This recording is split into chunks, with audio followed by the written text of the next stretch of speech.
Shallow Alto here. It's week 4 of The Bachelor, and we've got some serious snarking to do. Hey, where are my legs? Oh well.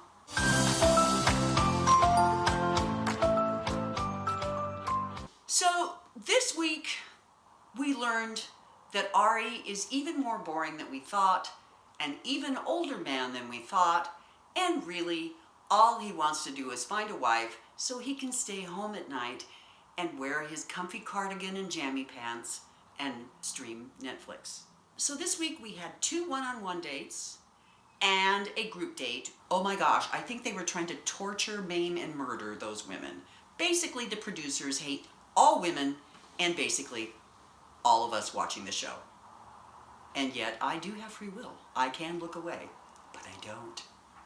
The first one-on-one was with Cien, the very beautiful, brilliant, and articulated black woman who graduated from Yale and can fly circles around Ari. They are about as suited for each other as I am to Kiefer Sutherland. I don't even know who that is, but I know we are not suited for one another. So they go on this awesome date where they are parasailing across Lake Tahoe. It's beautiful. And then the camera pans to the balcony of the mansion where the girls are staying, and they're standing on the balcony with binoculars totally spying on them. That's not creepy. There's nothing about this show that's creepy. Oh, what's that? You guys, look. They're parasailing. Oh No. Hi, Ari. I see you. I was like, look, they're making out. Cien and Ari seem to have a lovely time. Not a very exciting time together. There's just not a lot of chemistry, although Ari thinks there is because he gave her a rose. And that's basically all I have to say about that date. Not one of the best. Then the group date. 12 women and Ari in the mountains above Lake Tahoe. And what do? Survival training. Only there's actually no training. It's more just debasement and humiliation. They have them pee into thermoses and tell them they have to drink it. One of the girls actually almost did. I mean, what the hell, people? And then they had to eat worms, which they didn't even bother to take the dirt off, and maggots. I'm telling you, if I'd been one of the Bachelor hopefuls, what do they call them? Femtestants? If I was one of the femtestants, I would have been like, oh, hell no. And my favorite was Kenna. Oh, Getty, we're gonna eat worms. Oh, look at all the taxidermy people. Oh, I love this. It's wonderful. I adore her. She is a goofball. She's quirky as all get out, but she's kind of real. I like her. Maybe she's the one for Ari. No, way too much personality. Never mind. So the girls have to hike through the mountains of Tahoe to find this secluded hot tub, and Ari and his babes get there first, and he snuggles up to Crystal. Now, Crystal, how much are we loving Crystal? She's become the den mother and life coach for all these women. She's fantastic. I love that everything that comes out of her mouth is like a meme from one of those beautiful, get your life together pages, like, every day is a new day. Just breathe and be kind. Oh my gosh, this woman she honestly believes that she is secretly engaged to Ari right now, that they have this whole secret kind of unconscious relationship that she believes in. Anyway, after the hot tub fiascos, Ari takes the women to dinner. And this always involves the machinations of ripping him out of the arms of one woman to another. It's really, why don't they just give them tickets like at a deli and they can wait in line?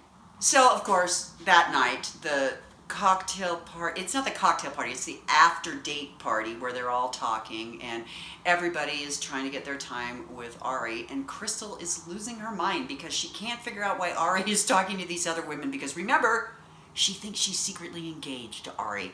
She might even have a pretend ring on her finger. I don't know. That was just a horrible date. It ended up I mean, Ari was like at the end, okay, I've got my cardigan on. It's time for bed. I want to go home. Thanks, girls. And the girls are like, what? Tia got the rose because Tia is hilarious and also a little bit drunk. The one-on-one with Becca was hot and spicy and all about being post-pubescent. Yes, Ari finally learned the truth of our cute little spunky elf girl, Becca, when she finally confessed to being 22 years old. How old are you?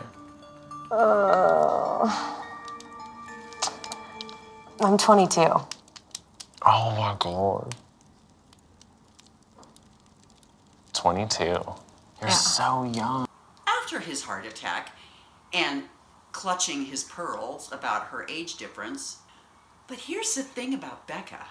She may be 22, but she's the only one of the women who is actually having a relationship with Ari, not just talking about having a relationship with Ari.